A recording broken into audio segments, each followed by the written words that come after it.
वक्फ संशोधन बिल दोनों सदनों में लंबी चर्चा के बाद पास हो गया। लोकसभा में बिल के समर्थन में 288 और विरोध में 232 वोट पड़े। हालांकि वोटिंग से पहले करीब 12 घंटे तक इस पर चर्चा हुई और इसके बाद से राज्यसभा में करीब 13 घंटे की लंबी बहस के बाद बिल को पास कर दिया गया। विधेयक के पक्ष में 128 वोट पड़े जबकि विधेयक के खिलाफ 95 वोट पड़े हैं। वहीं वक्फ संशोधन बिल को लेकर भारत के प्रधानमंत्री नरेंद्र मोदी की पहली प्रतिक्रिया अब सामने आई है। पीएम मोदी ने सोशल मीडिया प्लेटफॉर्म एक्स पर लिखा कि सदन के दोनों सदनों द्वारा वक्फ संशोधन विधेयक और मुसलमान वक्फ निस्तार विधेयक का पारित होना सामाजिक आर्थिक न्याय, पारदर्शिता और समावेशी विकास के लिए हमारी सामूहिक खोज में एक महत्वपूर्ण क्षण है। इससे विशेष रूप से उन लोगों को मदद मिलेगी जो लंबे समय से हाशिए पर हैं, जिससे उन्हें आवाज और अवसर दोनों से वंचित रखा गया है। सांसदों का आभार जताते हुए उन्होंने कहा कि संसदीय और समिति चर्चाओं पर भाग लेने वाले सभी सांसदों का आभार जिन्होंने अपने विचार व्यक्त किए और इस कानून को मजबूत बनाने में योगदान दिया है। संसदीय समिति के अपने बहुमूल्य सुझाव भेजने वाले अनगिनत लोगों को विशेष आभार। एक बार फिर से व्यापक बहस और संवाद के महत्व की पुष्टि हुई है। हिंदी सिनेमा के दिग्गज एक्टर और फिल्म डायरेक्टर मनोज कुमार अब इस दुनिया में नहीं रहे। शुक्रवार सुबह ही उनका निधन हो गया और उनका असली नाम हरिकिशन गिरी गोस्वामी है और उन्होंने बॉलीवुड में भारत कुमार के नाम से भी अपनी पहचान बनाई है। कोकिलाबेन धीरूभाई अंबानी अस्पताल में उन्होंने आज सुबह अंतिम सांस ली। उनके निधन की खबर के बाद से ही इंडस्ट्री में शोक की लहर है। एक्ट्रेस के निधन की वजह के बारे में अभी ज्यादा जानकारी सामने नहीं आ पाई है, लेकिन कहा जा रहा है कि बढ़ती उम्र में होने वाली तकलीफों से वो जूझ रहे थे और कुछ समय से बीमार थे।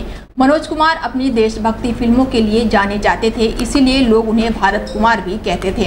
उन्होंने क्रांति, पूरब और पश्चिम, उपकार, रोटी कपड़ा और मकान जैसी कई फिल्में बनाई और देशभक्त के साथ साथ समाज की कमियां और समाधान को भी अपनी फिल्मों में दिखाते थे।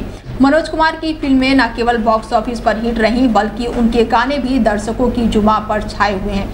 उनकी फिल्म उपकार का मशहूर गीत मेरे देश की धरती सोना उगले आज भी देशभक्त की भावना जगाने वाला एक प्रतीक बन चुका है और ऐसे गीत और कहानियां आज भी लोगों के दिलों में बसे हुए हैं। निर्दलीय राज्यसभा सांसद कपिल सिब्बल ने बीते दिनों सदन में वक्फ संशोधन विधेयक 2025 पर चर्चा के दौरान कहा कि अपनी संपत्ति जिसे चाहे दान दे सकते हैं, उन्हें रोकने वाला कोई नहीं है। पूर्व केंद्रीय मंत्री कपिल सिब्बल ने कहा कि मान लीजिए मैं हिंदू हूँ, मुसलमान हूँ, सिख हूँ या ईसाई हूँ और मेरे पास कोई संपत्ति है जिसे मैं दान में देना चाहता हूँ, तो मुझे रोकने वाला कौन है।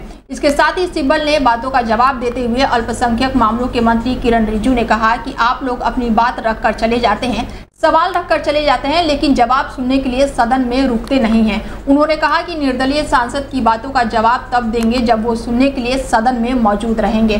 केंद्रीय मंत्री ने कहा कि कपिल सिब्बल ने 4 राज्यों की धार्मिक संपत्ति की वक्फ बोर्ड के साथ तुलना की है। वक्फ धार्मिक संपत्ति नहीं है। समझ लीजिए कि मेरे पास कुछ संपत्ति है, मेरी प्रॉपर्टी है। मैं हिंदू हूं या मुसलमान हूं या ईसाई हूं या सिख हूं, मैं उसको चैरिटी में देना चाहता हूं, तो कौन उसको रोक सकता है?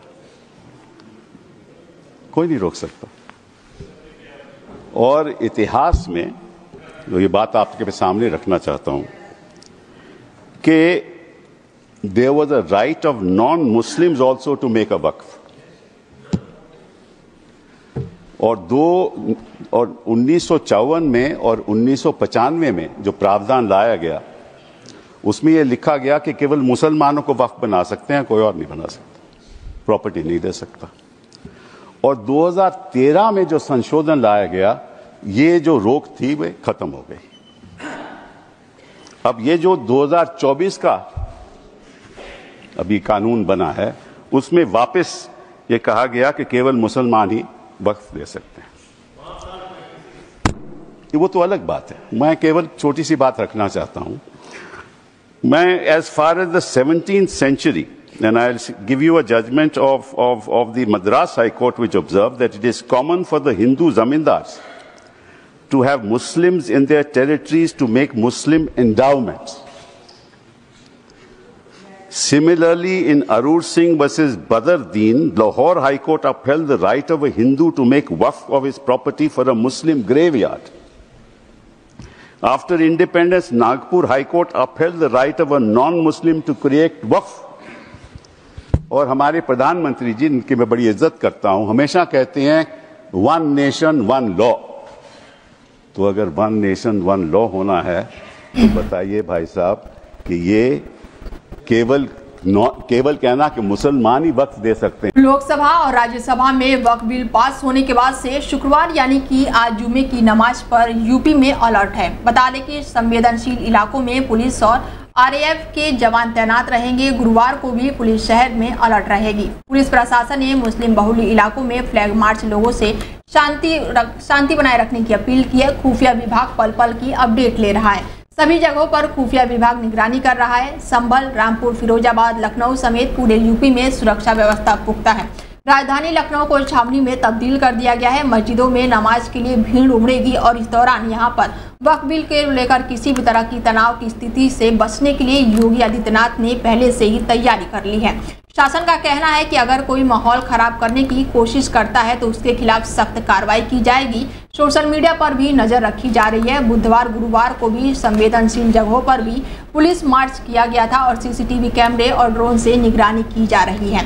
इसके साथ ही सर्विलांस की टीम और साइबर सेल को भी लगाया गया है। जो इलाके मिश्रित हैं इस पर खास नजर रखी जा रही है। मेरठ में शुक्रवार को जुम्मे की नमाज को लेकर शांति व्यवस्था रखने के लिए जिले को 4 जोन में बांटा गया है और सेक्टर 32 में विभाजित किया गया है। 32 सेक्टरों में इसको विभाजित किया गया है और इस बातों का ध्यान रखा गया है कि किस तरह का जुलूस ना निकले और मुस्लिम मौलानाओं ने भी संगठनों को किसी तरह का प्रदर्शन न करने की अपील की है। लखीमपुर की अगर बात की जाए तो वक्फ संशोधन बिल के लोकसभा में पास होने के बाद से आज पहले जुम्मे की नमाज अदा की जाएगी। पुलिस और प्रशासन ने शांति व्यवस्था बनाए रखने के लिए मस्जिदों के आसपास सुरक्षा बढ़ा दी है। यूपी के शामली में भी वक्फ संशोधन बिल सदन में पास होने के बाद से पुलिस अलर्ट हो गई है। वक्फ विधेयक पर सदन ने अपनी मुहर लगा दी है। लोकसभा के बाद राज्यसभा में भी गुरुवार को 12 घंटे से अधिक चली मैराथन बहस के बाद इसे पारित कर दिया गया। बता दें कि विधेयक के समर्थन में 128 और विरोध में 95 वोट पड़े हैं। विधेयक पर विपक्ष की ओर से कई संशोधन पेश किए गए जिसे सदन में खारिज कर दिया गया।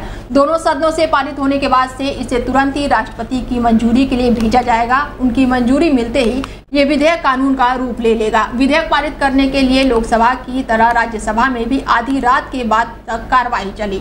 वहीं वक्फ संशोधन विधेयक 2025 पर राज्यसभा में चर्चा के दौरान कांग्रेस सांसद इमरान प्रतापगढ़ी ने बिल के विरोध में अपनी बात रखी। उन्होंने बिल को असंवैधानिक बताते हुए इसे सरकार से वापस लेने की अपील की। कांग्रेस सांसद ने कहा कि मंत्री जी इस बिल को मुसलमानों के लिए उम्मीद बता रहे हैं, असल में ये नाउम्मीद है। इमरान प्रतापगढ़ी ने बिल के विरोध में कहा है कि मंत्री महोदय कह रहे थे कि इस देश में जो आर्मी की जमीन है वो इस देश की जमीन है, जो रेलवे की जमीन है वो इस देश की जमीन है। इसीलिए मैं कहना चाहता हूँ कि ये जो वक्फ की जमीन है हमारे पुरखों ने धार्मिक कामों के लिए दान में दी है।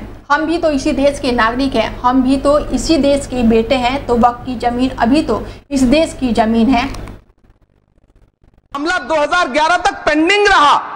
फिर 2011 में कोर्ट ने सरकार को आदेशित किया कि इसका निपटारा करो। तब 2013 में तत्कालीन यूपीए सरकार ने दिल्ली की उन्हीं 123 जायदादों को बर्नी कमेटी की सिफारिशों के मुताबिक वक्फ बोर्ड के हवाले किया। यही वो प्रॉपर्टीज हैं जिनके नाम से गृहमंत्री जी कल से कांग्रेस को कोस रहे हैं। फिर आई 2014 में भाजपा की सरकार, जो तब से इन जमीनों को हड़पने की साजिश कर रही है। जिस बिल को मुसलमानों के हुकूक की हिफाजत करने वाला बिल बताया जा रहा है, उसी को पेश करने के लिए और उस पर बात करने के लिए लोकसभा में भाजपा सरकार के पास एक भी मुस्लिम सांसद नहीं है। जिस वक्त मैं लोकसभा कह रहा हूं, सुना करिए, जिस वक्फ बिल को मुस्लिम महिलाओं को हक दिलाने वाला बताया जा रहा है, उसे संसद में पेश करने वाली पार्टी के पास न तो राज्यसभा में, न लोकसभा में, न देश की किसी विधानसभा में एक भी मुस्लिम महिला सदस्य नहीं। कल किरण रिजिजू जी कह रहे थे कि रेलवे की जमीनें देश की जमीनें हैं, डिफेंस की जमीनें देश की जमीनें हैं। हां मंत्री जी हैं, बिल्कुल हैं। ये जो वक्फ की जमीनें हैं ये हमारे पुरखों ने धार्मिक कामों के लिए डोनेट किया है। तो हम भी तो इसी देश के नागरिक हैं, हम भी तो इसी देश के बेटे हैं। तो वक्फ की जमीनें भी तो इसी देश की जमीनें हैं। उनको पराया क्यों बोलते हैं आप? सभापति महोदय, अशफाकुल्ला खान जब फैजाबाद की जेल में फांसी के फंदे पर झूल रहे थे तो इसी देश की जमीन के लिए झूल रहे थे ना। सभापति महोदय, अंडमान की जेल में काला पानी की सजा काटकर अपनी जान देने वाले मौलाना फजले हक खैराबादी हो या शेर खान अफरीदी हो, वो भी तो इसी जमीन के लिए अपनी जान दे रहे थे ना। सभापति महोदय, पाकिस्तान के खिलाफ लड़ते हुए अपनी जान देने वाले महावीर चक्र विजेता ब्रिगेडियर उस्मान हो या पाकिस्तान के पैटर्न टैंक उड़ाने वाला परमवीर चक्र विजेता वीर अब्दुल हमीद हो। मोदी सरकार वक्फ संशोधन बिल की परीक्षा में पास हो गई। वक्फ संशोधन बिल 2025 पहले लोकसभा में पास हुआ और अब दिन रात की चर्चा के बाद से राज्यसभा में भी पारित हो गया है। वक्फ बिल के पक्ष में 128 वोट पड़े हैं, जबकि सदस्यों ने 95 विरोध में वोट डाले हैं। वक्फ बिल को कानून बनाने में बस एक कदम की दूरी है। वक्फ बिल को संसद की मंजूरी मिल गई है और अब राष्ट्रपति की मंजूरी मिलते ही ये कानून की शक्ल ले लेगा। इसके साथ ही 2025 के राज्यसभा में पास कराने के बाद से मोदी सरकार के लिए सबसे बड़ी ये अड़चन थी, पर सरकार ने वहां से भी इसे बहुमत से अधिक संख्या बल पर पास करा लिया है। राज्यसभा में 13 घंटे से ज्यादा समय तक चली बहस के बाद से आज यानी शुक्रवार सुबह वक्फ संशोधन बिल 2025 को मंजूरी मिल गई। इसके साथ ही संसद ने इसे कानून पर अपनी मोहर लगा दी है। विपक्ष दलों के विरोध के बावजूद भी नंबर गेम में मोदी सरकार जीत गई। राज्यसभा में कार्रवाई के दौरान विपक्ष ने वक्फ बिल पर कड़ा विरोध जताया। विपक्ष दलों ने इस विरोध को मुस्लिम विरोध और असंवैधानिक बताया। वहीं सरकार ने जवाब दिया कि ये एक ऐतिहासिक सुधार अल्पसंख्यक समुदाय के लिए काफी फायदेमंद होगा। इसके साथ ही राज्यसभा में वक्फ बिल 128 मतों से पारित हुआ, जबकि 95 सदस्यों ने इसके खिलाफ मतदान किया। इससे पहले लोकसभा में गुरुवार को 288 सांसदों ने इस विधेयक का समर्थन किया था, जबकि 232 ने इसका विरोध भी किया था। लोकसभा में 10 घंटे तक इस पर चर्चा हुई और इसके साथ ही सदन ने मुसलमान वक्फ बिल 2025 को भी मंजूरी दे दी। राज्यसभा ने इसे भी मंजूरी दे दी। लोकसभा पहले ही इस विधेयक को मंजूरी दे चुका है और अब इस बिल पर राष्ट्रपति की मुहर का इंतजार है। इसके बाद से ये कानून की शक्ल ले लेगा।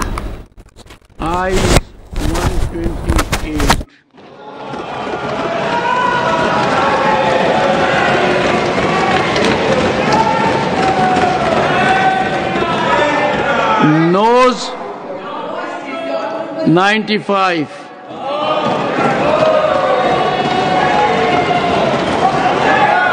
Abstention 0.